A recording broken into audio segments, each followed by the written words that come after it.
Chapter 13, First Experience at Twente. Chairman Cheon's house in Pyeongchang-dong, Jongno District, Seoul. Chairman Cheon was laughing so loudly it seemed the living room might shake apart. Ha ha ha, that crazy bastard. Are you in a good mood, Chairman? Did you see that interview? He's really something else. Young master is quite direct, isn't he? The TV was playing Moo Hyuk's interview. Chief Ha shook his head at Moo Hyuk's calm, almost shameless expression. Ha ha ha, that's how a real man should be. The interview seemed to suit Chairman Cheon's taste perfectly. After laughing for a while, Chairman Cheon asked with a smile still on his face. So, did you set up the appointment with my in-law? Did you tell him I want to meet just the two of us, without Moo Hyuk? Yes, but it might be difficult for him to travel alone. I think you'll need to go down there, Chairman. That's not a problem. Then I'll make the preparations. Chairman Cheon couldn't take his eyes off the TV, his lips twitching with amusement. You know, I had a chat with that old man from Ilsung Group today. It felt so good. He used to look down on me, calling us an uneducated family who only cared about money. He bragged about all his kids going to Korea University and famous foreign universities. Those same people come here to borrow money from you, don't they, Chairman? Corporate presidents might badmouth you behind your back, but they still wait for hours to ask for your help. Chief Ha rarely chimed in like this, but when he did, Chairman Cheon nodded with satisfaction. I never even finished elementary school. I just went out and made money. Maybe that's why my kids weren't too bright either. But Jisoo and that boy, they're saving my face. Jisoo was pretty good too, wasn't she? Yes, she got into Korea University. You gave her 1% of Ilsung Electronics stocks as a gift back then, didn't you? That's right, I did. The smile had faded from Chairman Cheon's face. Any news on the president-elect? No major movements yet. I heard they're working on personnel selection for the transition committee. 2 of your people have been allocated. Which positions should we aim for? 2. Yes. This government, even though it's the ruling party, isn't too different from the military regime. So asking for too much. All right, I get it. 2. Huh, what do you think? Chief Ha pondered for a moment before speaking. We definitely need one in the economic division. I think it would be good to put one in political affairs. Political affairs. Political affairs is likely to be the largest division, isn't it? I heard they'll be handling public safety and prosecution matters. After a brief consideration, Chairman Cheon nodded. Do it that way. They'll go straight into the Blue House, right? That's likely to be the case. We plan to place our person as the Senior Secretary for Civil Affairs. Stroking his chin thoughtfully, Chairman Cheon changed the subject. What are those 2 up to? Well, Chief Ha hesitated for a moment before speaking. We've found out that the second president is doing something behind the first president's back. Oh, anything problematic? He's involved with some gangsters, so it's a bit. What? Gangsters? Chairman Cheon's brow furrowed. Weren't all the big organizations rounded up? 2 organizations under Cheongpung Group's protection have been quietly growing their influence. They're disguising themselves as businesses, avoiding violent incidents and acting like entrepreneurs. What are they doing? It looks like they've gotten into the slot machine business. That fool. Is gambling all he can come up with? But it's the first time he's done something separate from the first president, isn't it? It seems he received help from his father-in-law. Chairman Cheon clicked his tongue. He's probably just doing his father-in-law's dirty work. Getting involved in such things won't do him any good. Will it be a problem? Keep a close eye on it. Yes, sir. After the conversation ended, Chairman Cheon sat quietly for a while before a smile spread across his face again. The more I think about it, the more I like Moo Hyuk. If only he were my son instead of my grandson, how great would that be? Quote. That day, Chairman Cheon called various people, thoroughly enjoying bragging about his grandson. You know, my grandson, that's right, Kim Moo Hyuk, the one who got a perfect score. He's my grandson. Even with the new year, my daily life remained unchanged. I'd start my real moves once I went up to Seoul, but for now, I focused on spending time with grandma. I left the house for my morning exercise. How long had I been running? A car pulled up beside me. Hey, little bro. I turned my head to see Park Dong-su's grinning face as he lowered the window. Isn't Little bro, going too far. I've told you before. Haha. You haven't changed a bit. Are you starting to make moves now? Park Dong-soo nodded. It's about time I started moving. I've got to fill the gap left by big bro Saw Seong, don't I? You're still calling him big bro.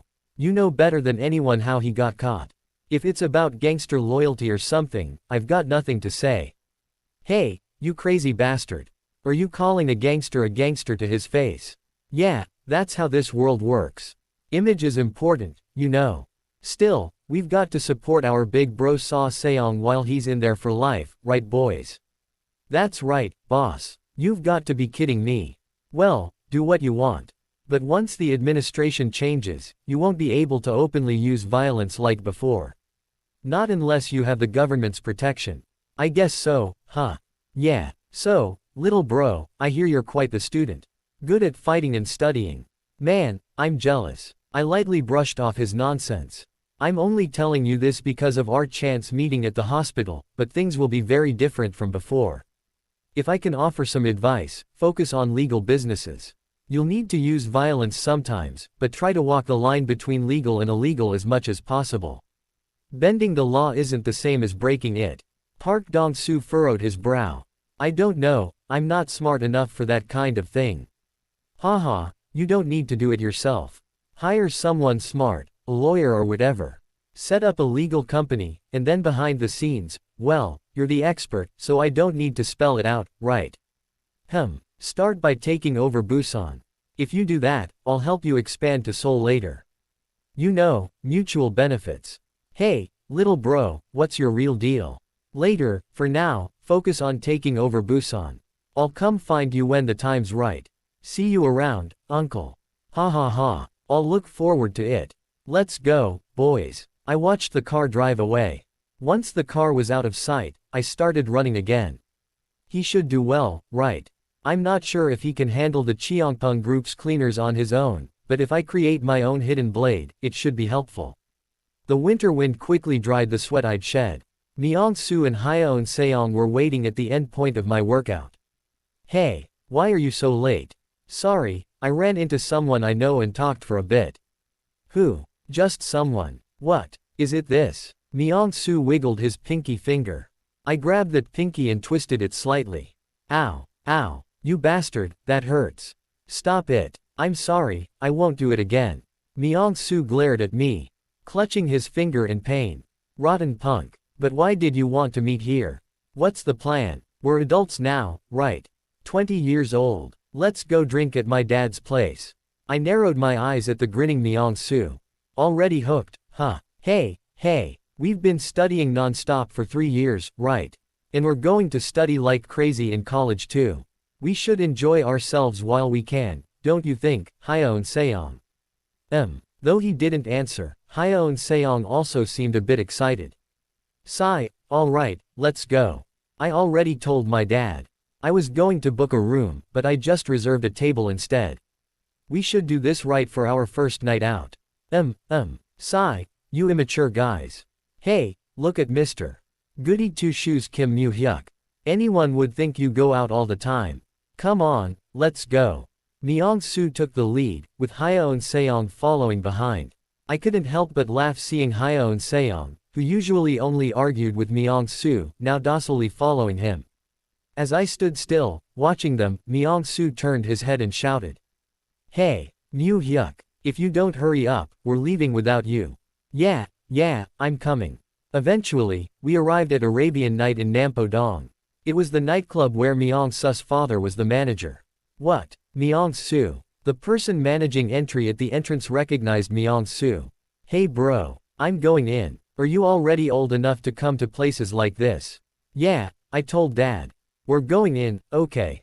Alright, have fun. And don't cause any trouble.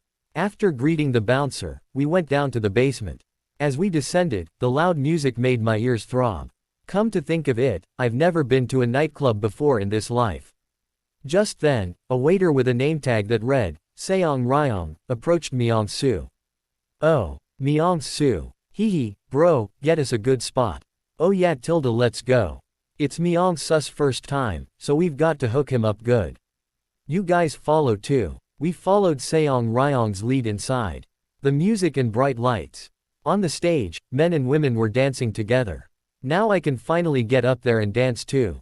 I've been coming here sometimes, but I could only stand and watch. Hyeon Seong was rolling his eyes around, surveying the club. The bear-like guy looked cute, flaring his nostrils in excitement. As soon as we sat down at our guided seats, whiskey was already laid out on the table without us even ordering, probably because Myung-soo was the manager's son. Let's drink and party hard tonight. Take it easy, it's your first time. If you act up, I'm just going to leave you and go home. Wow, you heartless bastard. Hyeon Seong, let's drink ourselves to death, just the two of us. Okay. The music was so loud that it was hard to hear each other.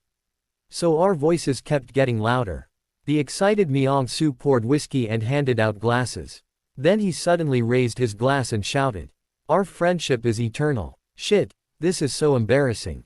Eternal. Hyeon Seong followed suit. I had no choice but. Eternal. I shouted along too. Let's try the first shot straight, no mixer. Won't it be strong? It's fine. The taste of alcohol going down my throat was quite strong. The taste of whiskey, for the first time in this life. It's fake. It tasted like they'd mixed soju into the whiskey. In my previous life, I drank an insane amount. From expensive liquors to soju, I drank every day meeting people, and all I gained was alcohol tolerance and a beer belly. I knew it was fake whiskey the moment it touched my lips. Well, it's Myung-soo's dad's place, so let's just drink it anyway. Ah. This is real whiskey. How is it? It's okay. It's like water. Hey, this is expensive stuff. Hyeon Seong, you're living the high life thanks to me. Don't forget this when you go to Seoul. As their conversation dragged on, I opened a beer bottle by myself. I chugged it straight from the bottle. This tastes much better. After a few rounds of drinks, the pleasant drinking session continued. We got some girls to join us and even went out to dance on the stage. I'm tired. Let's go home now. Hey, Moo-hyuk, why are you trying to leave by yourself? Let's play a bit more. Right, Hyeon Seong. I agree with Myung-soo. Because of those two who wanted to stay longer, we had a few more rounds with girls joining us. How old are you guys? I don't hang out with kids, but you seem alright. Moo-hyuk, that guy's a celebrity. So your name is Moo-hyuk. Want to hang out with Nuna? No thanks, I'm here to drink. Seong Ryong kept bringing women over. He mainly seated them next to Myung-soo, but they kept showing interest in me. Sigh, let's go home now. Grandma's waiting. Can't we do one more round of girls? Please. Seeing Myung-soo's desperate eyes, I sat back down. Just then, a woman was led to our table by a waiter. She was the prettiest of all the women we'd seen so far. Myung-soo seemed to like her too, immediately pouring her a drink and striking up a conversation. How old are you? 21. How old are you? 20. Myung-soo raised his glass and said, let's all have a drink together. Meeting like this must be fate. You're more manly than you look. Alright, let's drink. I clinked my beer bottle against their glasses. While we were chatting for a while, a man came out of a corner room.